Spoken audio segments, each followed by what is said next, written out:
selamat siang, pagi, sore, malam. Kembali lagi bersama saya Ivan Spitz di channel Ivan Spitz.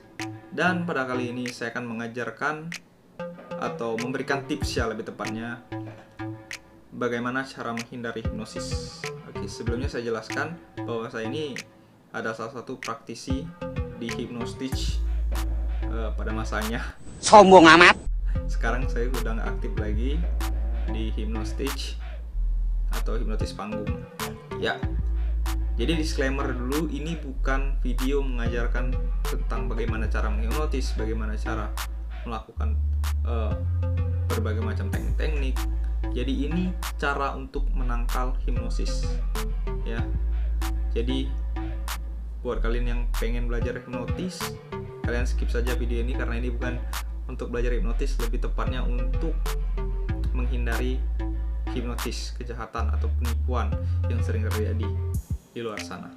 Oke, sebelum saya menjelaskan mengenai bagaimana cara untuk menghindari agar tidak terkena hipnosis, saya akan jelaskan dulu apa itu hipnosis.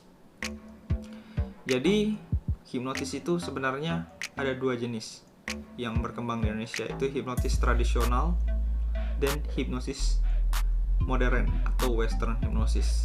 Nah, pada video kali ini saya akan jelaskan mengenai western hypnosis atau hipnotis modern. Saya akan jelaskan sejarahnya dulu. Sejarah hipnotis modern itu berawal dari hipnotis kuno, ya, disebut dengan nama mesmerism. Pencipta teknik tersebut bernama Franz Anton Mesmerism. Pada tekniknya, dia menyimpulkan bahwa manusia itu dikelilingi oleh energi magnetik. Jadi ketika dalam proses dia melakukan teknik mesmerism tersebut, dia menggunakan energi magnet untuk memberikan sugesti-sugesti untuk penyembuhannya. Selanjutnya, Franz Anton Mesmerism punya murid, muridnya punya murid, muridnya punya murid, punya murid, hingga pada tahun 1400-an Masehi ada murid dari murid-muridnya ini yang bernama Dr. James Braid. Dr. James Braid ini adalah seorang dokter bedah. Jadi Dr. James Braid ini merasa teknik ini sangat sulit untuk dipelajari. Makanya dia mencari penelitian dan menemukan bahwa untuk melakukan teknik tersebut itu tidak harus menggunakan energi magnet, tapi bisa menggunakan sugesti atau kata-kata melalui pikiran kita. Bagaimana? Akhirnya setelah dirangkum, simpullah suatu teknik yang disebut hipnosis. Nah, pada masanya hipnosis digunakan oleh Dr. James Braid untuk anestesi atau menghilangkan rasa sakit. Jadi karena dia adalah seorang dokter bedah, dia menggunakan teknik tersebut ke pasiennya agar pasiennya tidak merasakan sakit ketika dilakukan pembedahan. Mungkin itu sejarahnya sampai dengan sekarang berkembang menjadi banyak sekali cabangnya. Dan perlu diketahui, cabangnya sekarang sudah banyak sekali. Ada yang namanya Hypnostage. Setelah itu ada hipnoterapi untuk penyembuhan berbagai macam trauma psikis, ya. Setelah itu ada yang namanya cabang baru hypnobirthing. Selanjutnya juga ada yang namanya hypnoparenting, mendidik anak menggunakan teknik hipnosis. Dan ada yang namanya hypnoselling untuk negosiasi. Banyak sekali. Oke, mungkin itu sejarah singkatnya. Saya rangkum saja tadi. Nah, kita akan langsung masuk ke pembahasan materi kita pada kali ini, yaitu bagaimana cara untuk hindari atau menangkal hipnotis. Ya, jadi sebenarnya hipnosis itu pada dasarnya itu terjadi karena adanya komunikasi. Karena ada persetujuan komunikasi. Jadi dengan kata lain, salah satu cara menghindarinya adalah dengan tidak membuka ruang komunikasi kepada orang tersebut. Artinya, hipnotis tidak akan bekerja kalau kita tidak memberikan ruang komunikasi. Dan banyak kekeliruan yang terjadi di media, bahwa ditepuk kayak gini orang langsung hilang sadar, ditepuk kayak gini orang udah bermacam-macam lah. Sebenarnya hipnotis itu sendiri terjadi karena kita memberikan ruang. Intinya kita ketika diajak orang yang baru kenal ngomong, kita sampai benar-benar terbawa dan kita yakin dengan orang tersebut, kita langsung percaya. Nah, itu sebenarnya membuka ruang kita. Intinya, kita jangan terlalu percaya atau terlalu mau diajak ngobrol oleh orang yang tidak dikenal. Nah, biasanya ketika orang tersebut ingin melakukan teknik hipnosisnya, salah satunya menggunakan teknik confusing atau membingungkan pikiran. Karena pada dasarnya manusia itu tidak bisa memproses 8 informasi ya. Bukan 8 kata, 8 informasi sekaligus dalam otaknya. Maka dari itu dia akan ngehang dan akan membuka critical factory atau filter kritis kita. Jadi sugesti itu akan masuk secara mentah-mentah kalau itu terbuka, dan itu langsung terjadi hipnosis ya. Makanya kita ketika orang itu mengubah topik, menanyakan ini, tiba-tiba belum selesai kita jawab, dia menanyakan yang lain, belum selesai kita jawab, dia menanyakan lain.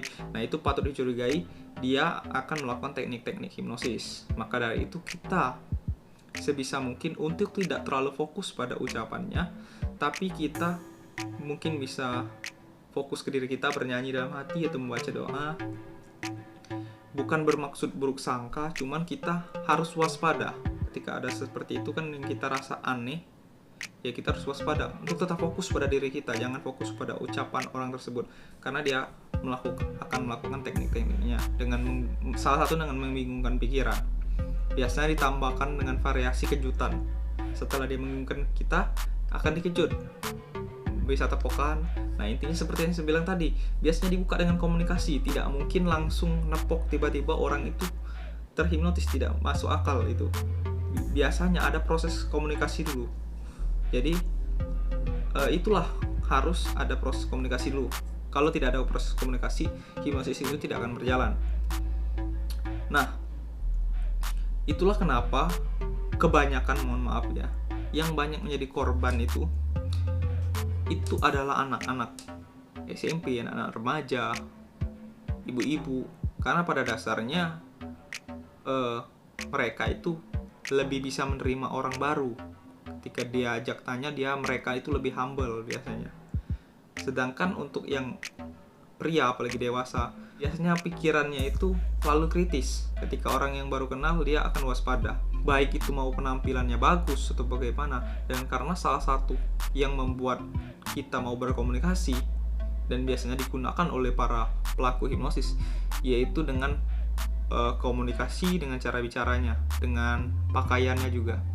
Jadi biasanya mereka akan memakai serapi mungkin, sekeren mungkin, agar kita tidak menyangka bahwa mereka akan melakukan hipnosis. Ya, dengan kata lain seperti itu. Makanya kita jangan mudah tertipu oleh penampilan ya. Don't judge a book by cover. Jangan kita menilai seseorang dari penampilannya.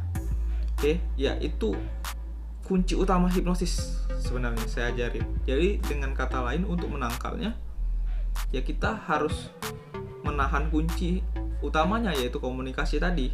Sebisa mungkin kita tidak terlalu percaya omongan orang yang kita baru kenal. Jadi intinya ketika dia sudah membingungkan pikiran kita ngeblank, dia tepok kayak gini, biasanya tambah ngeblank.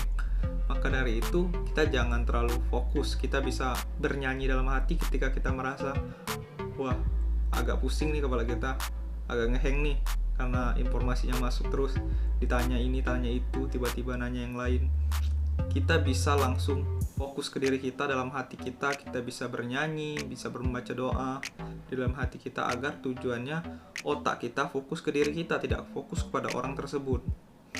Nah, secara singkat itu kunci utamanya, sebenarnya simple sekali kuncinya. Jangan terlalu mudah percaya omongan orang, dan jangan terlalu fokus pada orang yang ngomongnya cepet gitu. Orang yang baru dikenal ya, ngomongnya tiba-tiba nanya ini, nanya itu, kita belum selesai jawab dia udah nanya yang lain. Nah, itu perlu diwaspadai. Oke. Dan yang kedua, ini tips ya. Tips sugesti pikiran kita. Sebenarnya sugesti itu tidak harus terjadi selama kita proses hipnosis ya. Sebenarnya sugesti itu bisa terjadi karena repetisi. Repetisi itu pengulangan. Jadi contohnya kebiasaan. Kebiasaan itu terjadi karena repetisi, karena pengulangan. Jadi kalau kebiasaan kita nyisir rambut terus setiap bangun tidur, setiap hari kita lakukan selama 40 hari, maka itu akan jadi kebiasaan. Ketika bangun tidur kita langsung menyisir, dan itu terjadi secara otomatis. Nah, itu kita bisa juga menggunakan repetisi sebagai penangkal alam bawah sadar kita. Oke. Caranya bisa teman-teman apapun itu yang bisa kita gunakan untuk repetisi. Bisa teman-teman pakai jarum benang ya, dan benang teman-teman gulung. Nah, di setiap gulungan teman-teman berikan sugesti positif. Ini jadi tidak hanya untuk menangkal, tapi bisa untuk sugesti positif. Teman-teman gulung aja itu. Teman-teman mengatakan, "Tuh, ini anti hipnosis. Ini anti hipnosis, ini anti hipnosis, ini anti hipnosis." Dan untuk sugesti, jangan menggunakan kalimat negatif. Saya tidak akan menjadi anak nakal. Contohnya, itu ada kalimat negatif. Kita tidak boleh menggunakan kata tidak. Kita tidak boleh menggunakan kata jangan. Jadi bisa kita ubah, misalkan saya tidak akan nakal, kita ubah menjadi saya akan baik. Nah, jadi kita gunakan kalimat positif.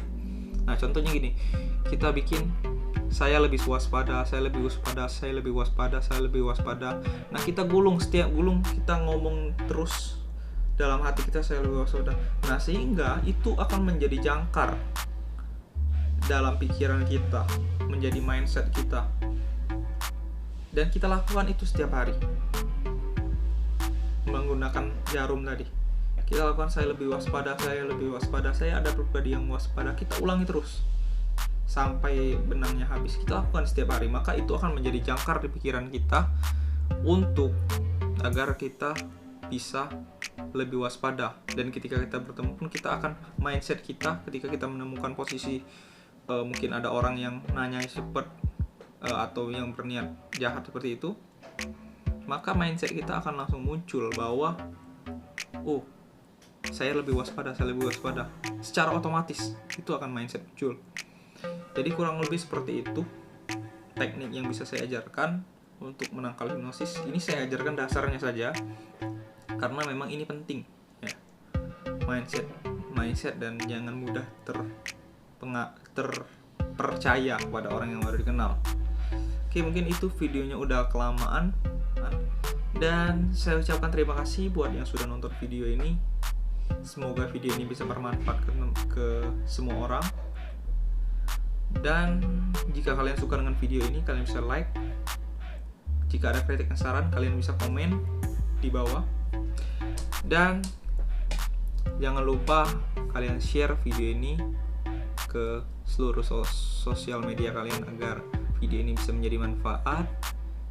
Dan jangan lupa subscribe channel ini. Mungkin itu saja video dari kali ini. Saya ucapkan terima kasih karena sudah menonton. Saya Ivan Spitz. Thank you for the watching.